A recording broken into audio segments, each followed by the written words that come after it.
उभं राहत आहे। या आंदोलनात उद्धव ठाकरे आणि राज ठाकरे यांचा सक्रिय सहभाग असणार आहे। या आंदोलनाच्या निमित्तानं मुंबईत निघणाऱ्या मोर्चात ठाकरे बंधू एकत्र दिसणार आहेत। तर या आंदोलनाची नेमकी रूपरेषा काय आहे हे आपण जाणून घेणार आहोत। आपल्या बरोबर आहेत शिवसेना उद्धव बाळासाहेब ठाकरे पक्षाचे नेते आणि खासदार संजय राऊत। थेट TV9 मराठीशी बोलणार आहेत। राऊत साहेब, आंदोलनाची दिशा ठरते आहे हिंदी भाषा सक्तीला विरोध केला जातो आहे आणि ठाकरे बंधू मैदानात आहेत। आंदोलनाची नेमकी रूपरेषा काय आहे आतापर्यंत काही नक्की झालंय का? 5 जुलैला तर मोर्चा निघतो आहे, पण त्याआधी उद्या या हिंदी भाषा सक्तीच्या अध्यादेशाची होळी केली जाणार आहे। तर त्या निमित्तानं काय आंदोलनाची रूपरेषा किंवा काय घडतं आहे? हा विषय अत्यंत गंभीर आहे महाराष्ट्रासाठी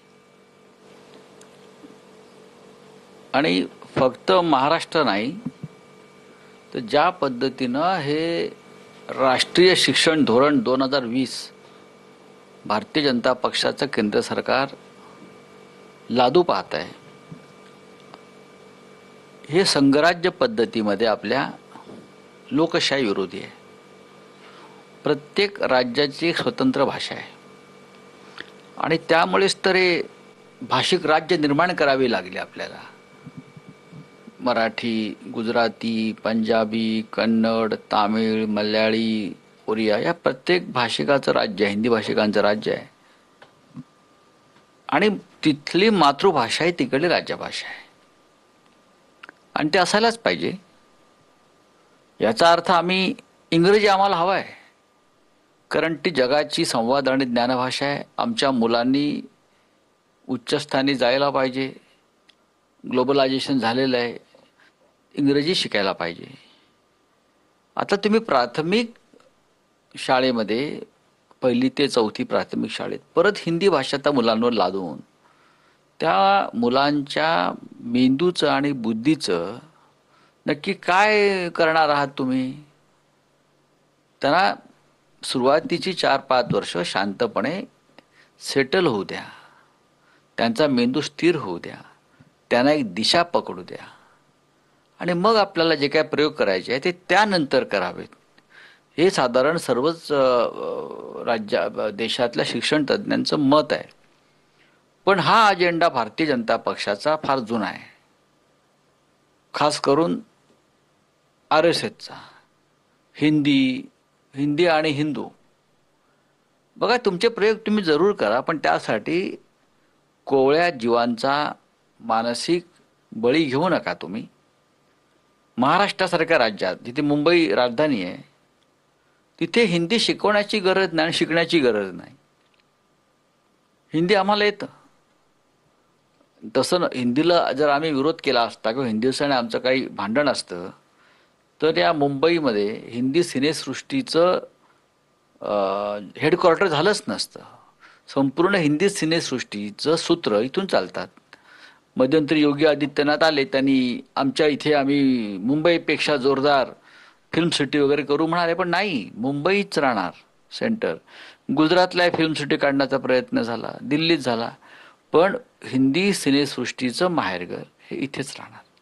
हिंदी सिनेसंगीत इथूनच जाणार।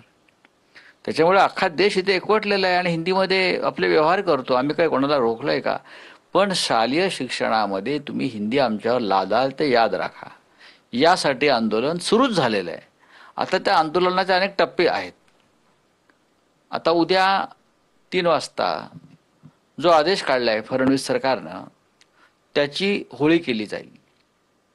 त्या प्रमुख जो कार्यक्रम आहे आझाद मैदानला, तिकडे स्वतः शिवसेना पक्षप्रमुख उद्धव ठाकरे उपस्थित राहतील आणि हा एकपक्षीय कार्यक्रम नाही। जी कृती समिती आहे या आंदोलनाची त्यांनी सर्वच पक्षांना आमंत्रित केलेलं आहे। त्याच्यामुळे प्रत्येक पक्षाने आपापली ताकद घेऊन तिथे सामील व्हावं आणि तो मोठा कार्यक्रम करावा।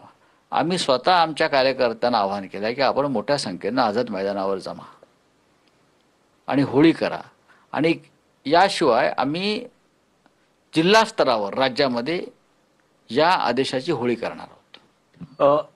उद्धव ठाकरे यांचा सक्रिय सहभाग आहे, राज ठाकरे यांचा सक्रिय सहभाग आहे, पण महाराष्ट्रात पहिल्यांदा असं होतंय की भाषा अस्मिता या मुद्द्यावर राज ठाकरे आणि उद्धव ठाकरे एकत्र येत आहेत आणि मोर्चात सहभागी होत आहेत.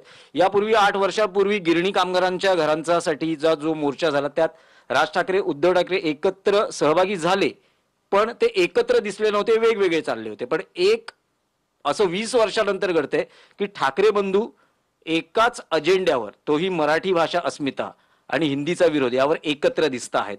आणि तुमच्या माध्यमातून संवाद सुरू झाला जेव्हा राज ठाकरेंनी तुम्हाला फोन केला, मोर्चामध्ये सहभागी होण्याचं आवाहन केलं, अगदी तारीखही बदलली गेली. अशा घटना या 2 दिवसात घडल्या. नक्कीच घडलाय का याच्यामध्ये कोणालाही मराठीच्या मुद्द्यावर इगो नाही, कोणाला मीपणा नाही, हट्ट नाही, हे महत्वाचं आहे. आता राज ठाकरे यांनी एक आंदोलनची एक घोषणा केली, त्यांनी मोर्चाची घोषणा केली 6 तारखेला. ते आम्हाला माहीत नाही, कारण त्याच वेळेला आमची पत्रकार परिषद सुरू होती कृती समितीबरोबर, उद्धवजींची मातोश्रीवर. आणि आम्ही आंदोलनाची एक नवीन आराखडा जाहीर केला. त्यात आजचा उद्याचा कार्यक्रम आहे होळी करण्याचा अध्यादेशाचा, आणि मग एक जो मोर्चा काढायचा आहे तो 7 तारखेला आपण काढूया असं ठरलं. म्हणजे 2 मोर्चे एकाच वेळेला जाहीर झाले एकाच विषयावर, आणि ते ठाकरेंकडून. मी मातोश्रीतून आटपून बाहेर पडलो, ते मला ताबडतोब श्री राज ठाकरे यांचा फोन आला आणि म्हटलं असं असं आहे की मी सुद्धा एक मोर्चा जाहीर केला आता, आणि आता त्याच वेळेला उद्धव ठाकरे यांनी मोर्चा जाहीर केला आहे. एका विषयावर 2 मोर्चे काढणं हे बरं नाही, एकत्र मोर्चा काढता येईल का? मी म्हटलं कल्पना चांगली आहे, मला जरा आमच्या पक्षप्रमुखांशी चर्चा करावी लागेल. तर मी तसाच परत गाडीतून उतरून मातोश्रीत गेलो, उद्धवजीशी चर्चा केली. उद्धवजी म्हटले आपल्याला काही अडचण नाही आहे, महाराष्ट्राला ते आवडणार नाही की एकाच विषयावर 2 मोर्चे निघावेत 1 दिवसाच्या अंतरानं. फक्त जी तारीख आहे 6 तारीख, त्या दिवशी आषाढी एकादशी आहे, आणि म्हणून आपण त्या दिवशी मोर्चा काढला नाही. सण आहे, वारी आहे, पूजा अर्चा आहेत, इतर काही दिंड्या पताकांचे कार्यक्रम ठिकठिकाणी असतात. त्याच्यामुळे त्या दिवशी मोर्चा काढणं योग्य नाही असं आपलं मत आहे. आपण 7 तारखेला काढलेलं आहे. त्यांना विनंती करा, एकतर तुम्ही 7 तारखेला सामील व्हा, नाहीतर मग आपण रविवारऐवजी दुसरा दिवस तुम्ही सांगा, आम्ही सामील होतो. मग दोघांनी चर्चा करून आम्ही 5 तारीख ठरवली आहे. आणि त्या 5 तारखेच्या मोर्चामध्ये अर्थात शिवसेना आहे, मनसे आहे, शरद पवारांचा राष्ट्रवादी काँग्रेस पक्ष आहे, डावे पक्ष आहेत, काँग्रेस पक्ष आहे, आणि ही एकत्रित लढाई आहे सगळ्यांची. नाही, पण राऊत साहेब, मराठी भाषा अस्मिता आणि हिंदी सक्तीचा विरोध, त्यासाठी निघणारा मोर्चा हा कुठच्याही राजकीय झेंड्या किंवा अजेंड्याशिवाय आहे असं सगळेच पक्ष सांगतायत, विशेषतः ठाकरे बंधू सांगतायत. पण असंही म्हटलं जातं आहे की हाच मुद्दा आगामी युतीची नांदीही ठरू शकतो. विशेषतः उद्धव ठाकरे गटात जास्त अपेक्षा आहेत राज ठाकरेंकडून, कारण त्यांनी दिलेल्या साधेला सकारात्मक प्रतिसाद तुमच्याकडून आला, पण त्यानंतर राजकीय स्तरावर काही भाष्य होत नव्हतं, म्हणजे प्रस्ताव वगैरे असं सगळं सुरू होतं. तर हा मुद्दा ठरू शकतो का राज ठाकरे उद्धव ठाकरे यांना राजकीय पटलावरही एकत्र येण्यासाठी? कारण बाळासाहेब असताना बाळासाहेबांनी अनेकदा आवाहन केलं होतं, अनेक नेत्यांनी प्रयत्न केले, विविध माध्यमातून प्रयत्न झाले, अगदी नातेवाईकांपासूनही प्रयत्न झाले, पण भाषा अस्मिता या 2 ठाकरे बंधूंना एकत्र आणते आहे. जे अनेकांना जमलं नाही ते भाषा करते आहे. कारण मुळात शिवसेनेचा जन्मच या कारणासाठी झालाय ना.